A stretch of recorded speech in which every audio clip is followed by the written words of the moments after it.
सवाल पूछिए तो ये कहते हैं कि आप बताइए 70 साल में आपने क्या किया है। ये हमसे 70 साल का हिसाब मांगने वालों, जो सरकार अपना चलाया हुआ 2000 का नोट 7 साल नहीं चला सकी, वो हमसे 70 साल का हिसाब मांगती है। सरकार ने नोटबंदी लगाकर देश की आम जनता की पूंजी छीन ली, पेपर लीक करवा करके युवाओं की आंखों से नौकरी के सपने छीन लिए, अग्निवीर लाकर देश के जवानों की उम्मीदें छीन ली, बुलडोजर लगाकर लोगों के आशियाने छीन लिए, महंगाई लाकर देश की जनता की थाली से निवाले छीन लिए और नारा लगाया कि हम तो सेवक हैं, 18-18 घंटे काम करते हैं। इन्हीं लोगों के लिए किसी ने शेर कहा है कि जो सच और झूठ में दूरी है वो दूरी समझते हैं, सियासी हाकिमों की हम भी मजबूरी समझते हैं, वो अपना हक समझते हैं निवाला छीन लेने को। डकैती को बहुत से लोग मजदूरी समझते हैं। हमें पता है कि कैसी मजदूरी की जा रही है। एक तरफ तो इस बजट में पीएम आवास योजना के तहत 3 करोड़ अतिरिक्त मकान देने की घोषणा है और दूसरी तरफ लखनऊ के अकबर नगर में 1280 वो मकान हैं जिन्हें रिवर फ्रंट बनाने के नाम पे बुलडोजर से जमींदोज कर दिया गया। लोग चीखते रहे, बच्चे बिलखते रहे, वसुधैव कुटुंबकम का नारा लगाने वाली सरकार इंसानों के घरौंदे उजाड़ कर जश्न मना रही है। सभापति महोदय, मेरा बहुत भावुकता के साथ देश के प्रधानमंत्री से सवाल है कि इन उजड़ते हुए मकानों और बेघर होते हुए घरों को देख करके आपको नींद कैसे आती है, आप सो कैसे पाते हैं? मेरा सवाल है इस देश के प्रधानमंत्री से, या तो लोगों के घरौंदे उजाड़ना बंद करिए या फिर करोड़ों मकान बनाने की झूठी घोषणाएं करना बंद करिए। इलेक्टोरल बॉन्ड खरीदने वालों के नाम छुपाने वाली सरकार इन दिनों आम के ठेला लगाने वालों के नाम जानना चाहती है। मुझे तो होटलों, ढाबों या आम के ठेलों पर नेम प्लेट लगवाने वालों से पूछना है कि कभी खून की बोतल पर देखा है किसी का नाम लिखा हुआ? मुझे पूछना है कि क्या कोरोना के दौरान अपनी उखड़ती हुई सांसों के लिए ऑक्सीजन तलाशने वाले किसी इंसान ने ऑक्सीजन लाने वाले किसी इंसान से पूछा था कि ऑक्सीजन लाने वाला इंसान है? अपने शीश महलों में बैठे हुए सरकार के सांसद और मंत्री कह रहे हैं कि महंगाई कम हो रही है। संसद की कैंटीन से बाहर निकल करके एक चाय का कप खरीदिए, तब समझ में आएगा कि महंगाई कम हो रही है या बढ़ रही है। किसी एक दिन अपनी किसी मजदूर की तरह अपनी दिन भर की दिहाड़ी लेकर के बाजार जाइए और अपने बच्चों के लिए राशन खरीदिए, तब पता चलेगा कि महंगाई कम हो रही है या नहीं हो रही है। यहाँ बैठ करके बड़ी बड़ी बातें करना आसान है। ये चूनर धानी धानी भूल जाते, ये पुरवा की रवानी भूल जाते, जो आकर 4 दिन गांव में रहते तो सारी लंतरानी भूल जाते।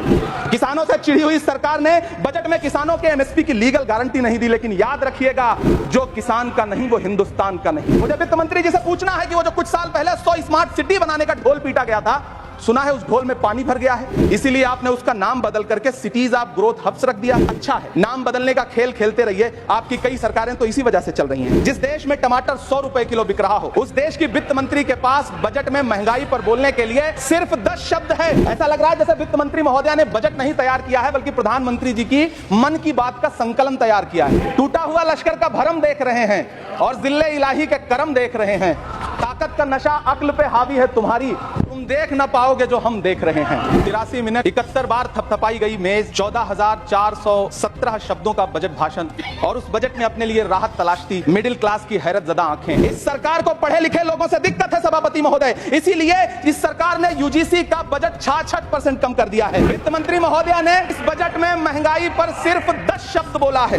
डीजल, पेट्रोल, आटा, चावल, दाल, सब्जी की महंगाई का तो कोई जिक्र ही नहीं। सावन चल रहा है तो प्याज और लहसुन का दाम पूछना तो शायद पाप होगा। मैंने तो यह भी सुना है कि वित्त मंत्री जी जो चीज खुद नहीं खाती हैं, उसके दाम से उनका कोई लेना देना नहीं होता।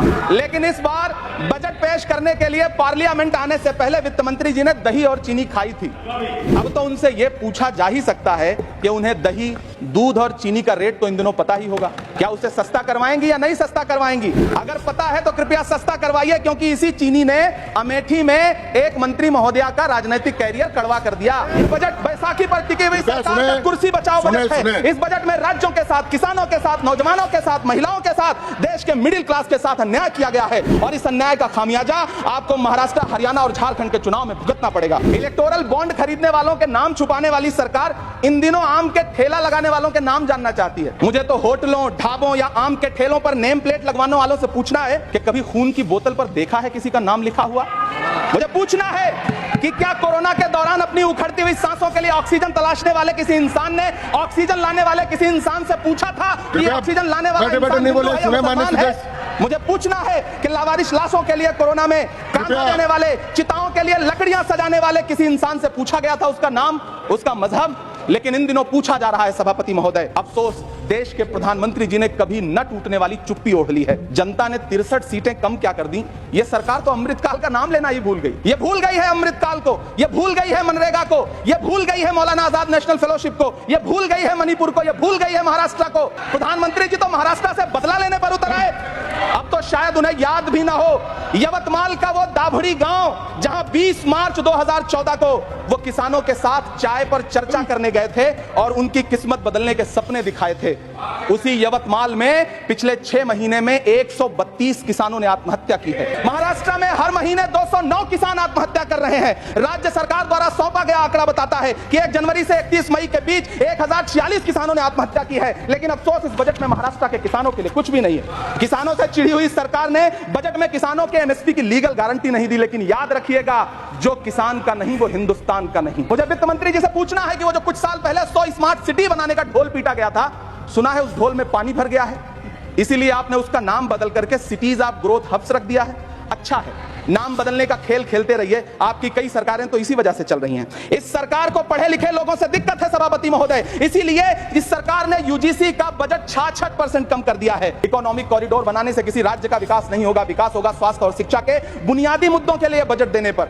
सभापति महोदय, एक तरफ तो इस बजट में पीएम आवास योजना के तहत 3 करोड़ अतिरिक्त मकान देने की घोषणा है और दूसरी तरफ लखनऊ के अकबर नगर में 1280 वो मकान हैं जिन्हें रिवर फ्रंट बनाने के नाम पे बुलडोजर से जमींदोज कर दिया गया।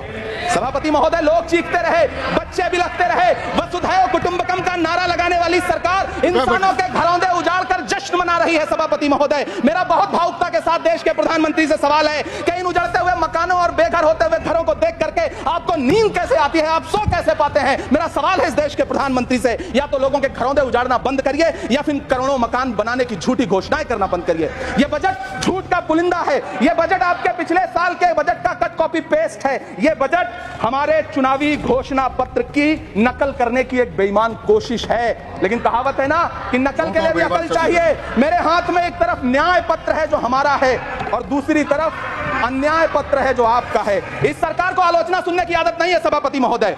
जब आप इनसे सवाल पूछिए तो ये कहते हैं कि आप बताइए 70 साल में आपने क्या किया है। मैं इस सदन में कहना चाहता हूं सभापति महोदय कि हमसे 70 साल का हिसाब मांगने वालों, जो सरकार अपना चलाया हुआ 2000 का नोट 7 साल नहीं चला सकी, वो हमसे 70 साल का हिसाब मांगती है। ये बजट बैसाखी पर टिकी हुई सरकार का कुर्सी बचाओ बजट है। इस बजट में राज्यों के साथ, किसानों के साथ, नौजवानों के साथ, महिलाओं के साथ, देश के मिडिल क्लास के साथ अन्याय किया गया है और इस अन्याय का खामियाजा